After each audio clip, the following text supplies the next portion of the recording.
Now we go to our actual section on remembering the dead. We will have Annabelle Stanford of Unison Waltham Forest and the Joint Union Convener for Health and Safety in the Council. Say a few words on those who have passed away from health and safety at work. Annabelle? Hi, good afternoon. I just want to start with saying something from Unison and a bit on the whole pandemic this year. The apparent focus this year will be the COVID pandemic and its effect on working people.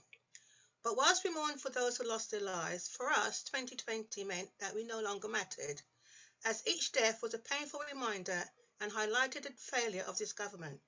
They did not ensure the country was ahead when planning for major events with adequate PPE, and following that, the way in which the government handled the delays into lockdown, refusal to recognise and take the advice of SAGE, when it became abundantly apparent that the virus was an airborne risk.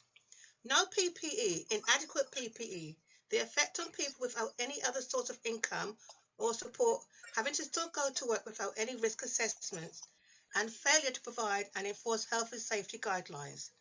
Not being given the correct information but misinformation, such as discharge to care homes, has seen tens of thousands of preventable deaths.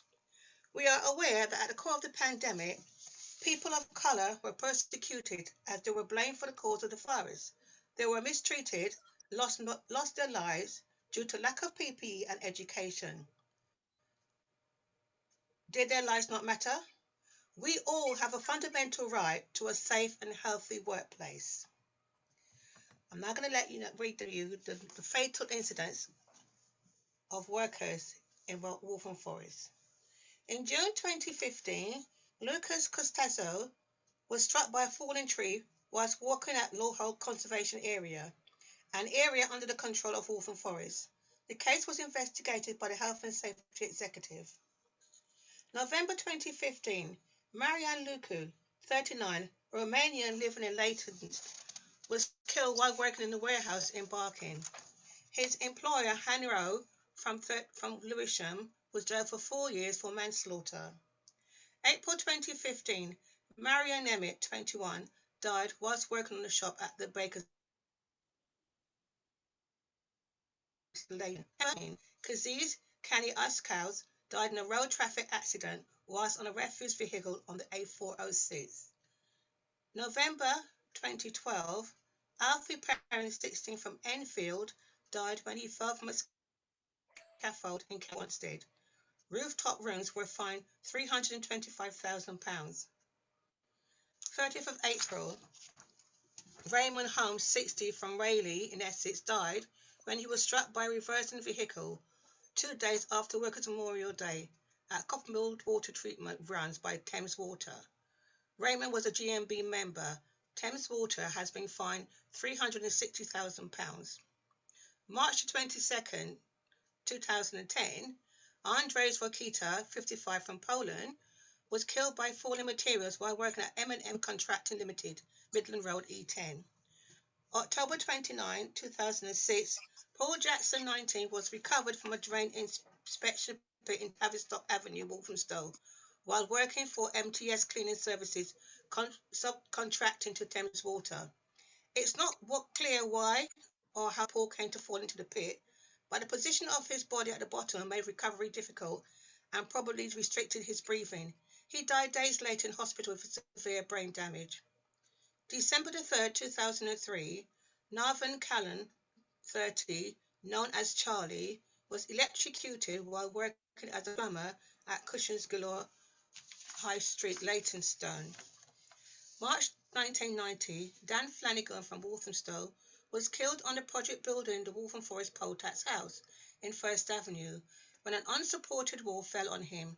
Costain Construction, the council's contractor for the project, was fined just £20,000 in 1990 for safety failings, which led to his death.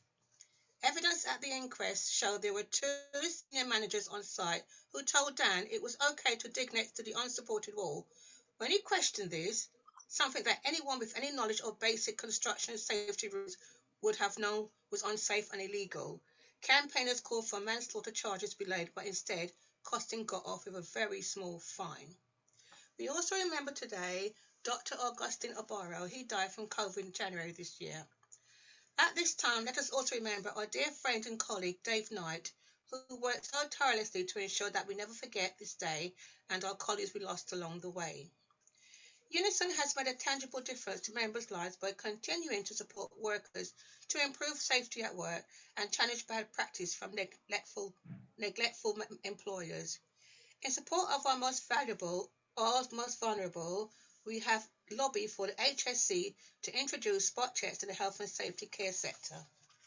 Unison has continued to grow during the pandemic, predominantly in schools and social care, for marked increase in safety rates. As we know, a unionised workplace is a safer workplace. We may never fully know the true figures of the thousands who have lost their lives due to many not tested, hospitalised or recorded, but reported as work-related infections and deaths. We will continue to remember the dead and fight like hell for the living. Thank you.